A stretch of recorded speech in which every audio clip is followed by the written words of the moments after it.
about 10 times their annual income to make sure they're secure. We help people get a will. The third one is have an emergency fund of 3 to 6 months worth of income saved in case you get sick, disable, lose your job. And number 4 is an IRA for retirement. And let me explain to you why it's important. Imagine you're going through life right here and you don't pass away, you're one of the lucky ones that actually survives at 65. There's your IRA. Make sense? You have money to retire on, right? You don't have to worry about anything. Number 2, if you were to pass away, heaven forbid, you lose your job, because that can happen, right? Right. There's your emergency fund. Because your bills are not going to stop because, Rogelio lost his job, so we're not going to send him a bill today. No, they still want their money. So that is to make sure you don't have to lose your home and your quality of life. Your emergency fund. And then, of course, if you were to pass away, there's the life insurance for your family and your will to make sure they get it. Do you see how if you had all these 4 things intact, how your life would be better? Yes. Level with me right now. Let's just say years before America, right? Level with me right now. Which of those 4 things you have in place that you're guaranteed 100% sure that you got it, that is perfect? Amanda, if I could make sure that you guys have these 4 things, and that's all I did. I didn't do any college funds, I didn't do anything else, but these 4 things, would that be a good thing or a bad thing for you guys? Good thing. Have I helped you or hurt you? Help. Helped you, right? Because that's what I do. If I can help you do that, would you let me? Yes. Okay, good. That's what I do. That's how I close, right? I wanted to show you that because that's how I used to do it back. We didn't have FNAs 27 years ago. This was my FNA. That thing's cool, man. That's right. FNA stands for Finding New Associates or Financial Needs Analysis, right? Yeah. Anyway. So yes, Luis, I do the house thing.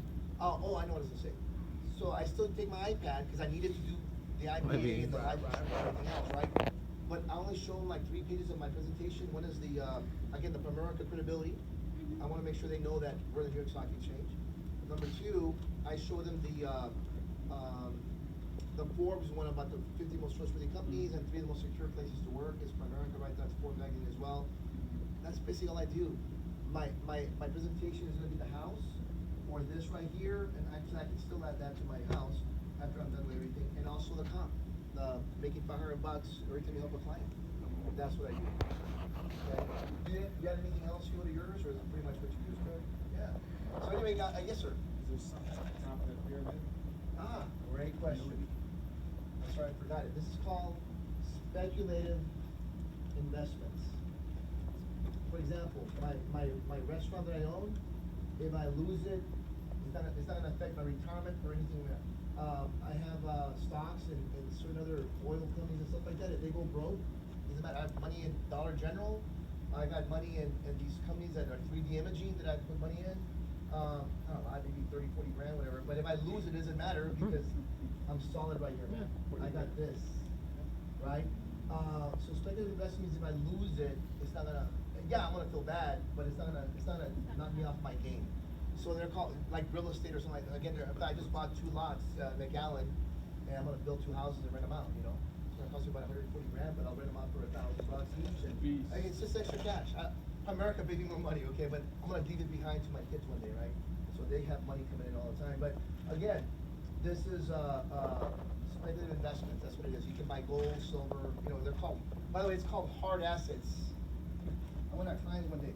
You guys, Hard ass. Hard assets. I don't know, man. It's not like Hard ass. So I finally had this before Google, okay? So I had to go ask somebody, hey, what is hard asset? That's gold, because it's hard, right? Hard. It's silver. Club Hard talk. assets.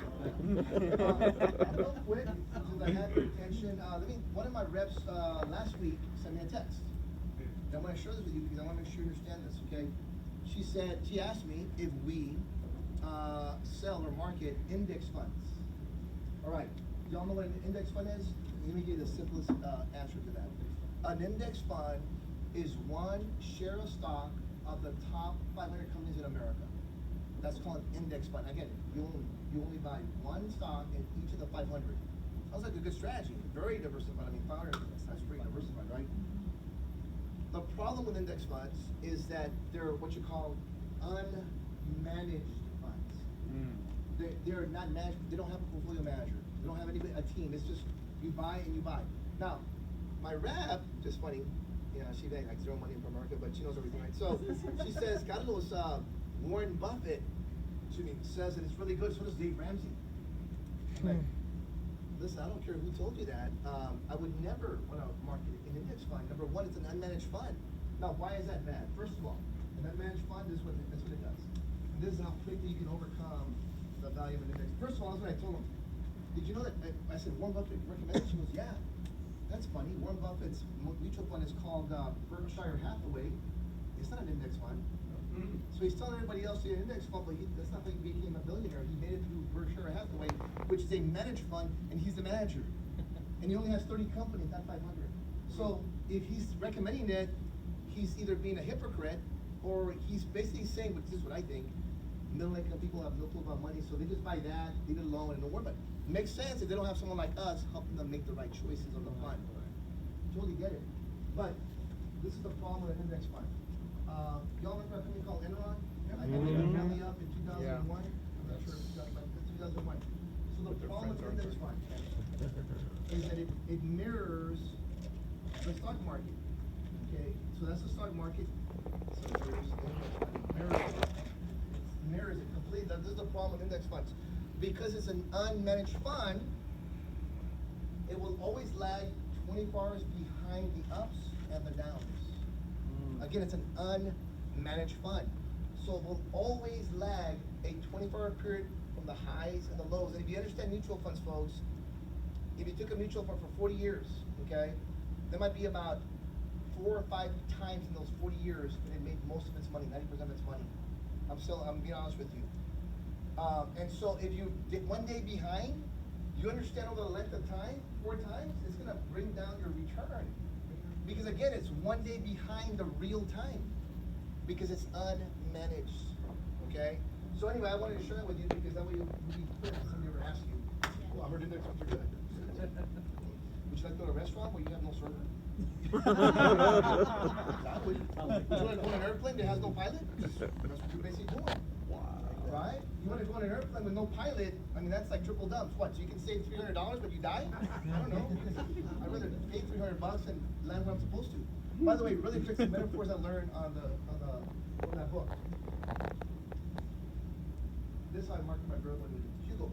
I'm just curious, man, when you go from like say Houston to Ballpark to visit your mom, you know, where we have the kids, are you like most people, we put our car in cruise control? A lot of us do, right? You know what most of us do it? Number one, so it's an automatic. Huh? I don't want to speed. Yeah, exactly. Number one, when do I get a ticket? Number one, that's the best way to make sure. Number two, so that we save fuel, because if it's efficient, if it's the same speed, you're gonna save gas, right? Number three, so we don't have to be worried about a lot of stuff. We can just think about other things and still be on track, right? Well, if I could, that's what we do for people when it comes to retirement. You're gonna put your income, your monthly income on automatic pilot, so it comes in every month the exact amount of money you're coming in. You don't have to worry about it. Would that be a good thing or bad thing for you? Because you wouldn't be worried about it. It's a big check or small check every month, right? You have a guarantee. Knowing what's going to come in every single month, that'd be a good thing, right? Yes. That is how you market the analogy, the metaphor for a variable annuity. Let me give you another one. When you market this, as far as risk on someone. Let me ask you a question, Nadia. When you, let's say the speed limit is 70 miles an hour, and you want to put your car on cruise control, would you put it at 70, 68 to make sure it's below the 70, or would you put it at 75 knowing that if you go 5 over, the cop's probably going to give you a break? So where would you put your cruise control on? 68, 70, or 75? 70? All right. So she probably qualifies with like a balanced fund. 50% stocks, 50% bonds, right? Equity and income fund, right? If she told me 75, because I would say about 75. Excuse me, I'm an 80. I was being nice. I was probably by 81. And I have a legal shield. But anyway, the bottom line though is that it means that I'm a risk taker, and I would probably put 99% of my money in stocks. You know, aggressive funds, right? Aggressive stocks. What's another one that I wanted to share with you? Really important. It was really good to. Okay, bye. Well, let's go. Nice to see you. We'll see you in a couple of weeks, guys. Okay. Let me just show you one more thing. Put them all down. Oh, here it is. I told the Drive the Dream Home. I told you that one. Ooh, this is a good one. Hugo. On. You know how we use the elevator thing when we talk about mutual funds? Yep. To me, a better way than the one I shared. It's very similar, just a different verbiage. that's what I would do. This is about diversification and a mutual fund. Imagine, Hugo, that you're, by the way, okay, okay? Say again? Digna. Digna. You know what this is? Right, most people say it's a cake. Okay, cake. I picked that That's up. one, the number one thing you're gonna get from someone, but it's an elevator. If you were in an elevator on the 80th floor going to the 100th, and there was an earthquake, would you rather be in this elevator with this one coil or this one with 4 coils? The one more sturdy, right? That's explaining diversification. Diversification. You 200, 300, 400 companies versus just 1 or 2 or 3, right? Because our parents taught us never put all your eggs in one basket, right? And that makes sense. Wouldn't you agree? Let me say one more thing here. Ooh, this is good. This is awesome. This is really good. What is Tell that us. coming out of him? I would sit down with someone on a piece of paper. I would draw this. You know, this right here, Digna, I call this my confidence retirement meter. My confidence retirement meter. This is a 10. This is a 5. This is a 0. Where would you be here? A 0, a 5, or a 10, or anything in between? Your confidence that you're on track to retire when you want to retire with the amount of money you think you're going to need. Where would you rate yourself right here on this? Right now, currently, where you're at? A 0. By the way, you're going to get a bunch of 0s, 1s, and 2s. Okay? Which is what we want to hear because, again, if I say it, if I tell someone you need me, it's not going to work. But I ask them to ask me, do you need me? And they tell me, yeah, I need you. It's an easier transaction, right? So I can show you how to go from here to here. Would that be a good thing or bad thing for you? Good. You wouldn't be offended, right, if I just try to do that? Is that okay? Okay, good.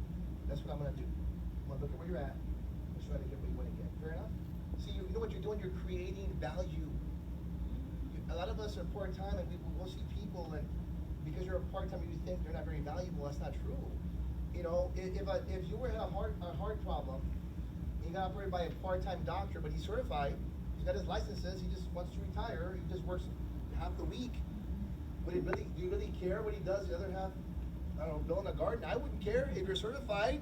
You can save my life. I don't care if you're part-time, buddy. I'd rather take you over a full-time mechanic to an operator on my heart, right? That's funny. And that was it. I went through all the analogies. Guys, thanks for having me here. Appreciate you all very much. Really great. Leadership. We got Dennis, Maria, Angelica, Leslie. I'm telling you, Luis, you got some great leaders. Don't take them for granted. You should pray every night for your leaders. Pray every night for your leaders because they're guiding you.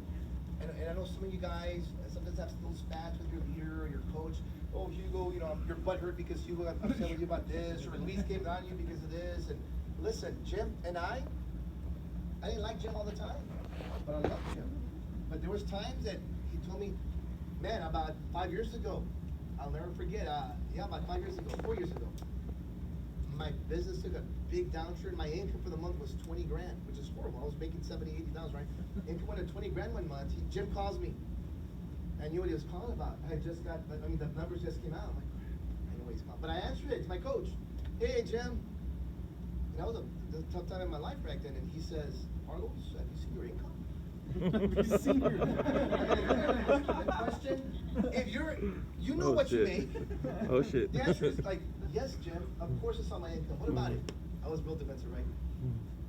Carlos, you need to get to work. I said, I know, Jim, I'm working on it right now. By the way, let me tell you about my coach. I respect my coach. I never talked back to my coach. I didn't like him all the time. He told me things I needed to hear, not what I wanted to hear. I didn't want to take that call. But he's still my coach, right? Respect him, right? So my point is this. Jim, I'm working on it, man. Trust me. I got some things that I wasn't doing. I was not doing anything. I got some things in order. I had nothing in order. I just wanted to give him some hope. I mean, I had nothing. I was still lazy. I mean, I was retired, man. Anyway, my point is, I didn't want to take that call from Jim, but I took it, okay? So, but this is the thing, man. You got to pray for your leaders because they're your lifeline.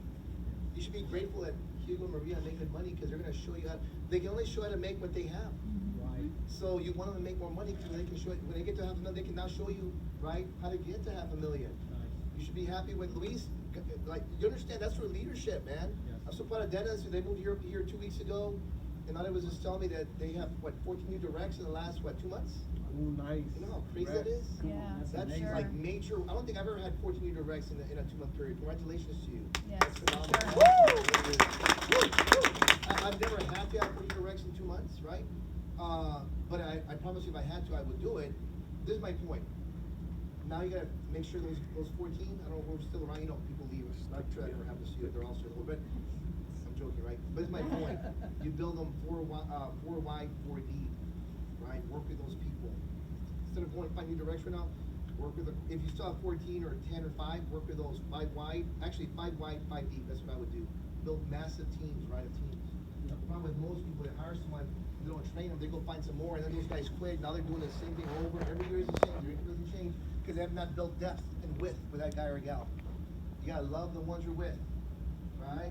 If you can have the one you want, they say love the one you're with. You heard that song before? Yep. You got your recruits, and they might be horrible, but they're with you, man. So take care of them, right? But again, be grateful. Pray for your coaches, for your leaders, that God keeps them in the right path. He keeps away, the devil and Satan, all those negative stuff, right? Anyway, guys, thank you very much. We'll see you at the top because the bottom is better.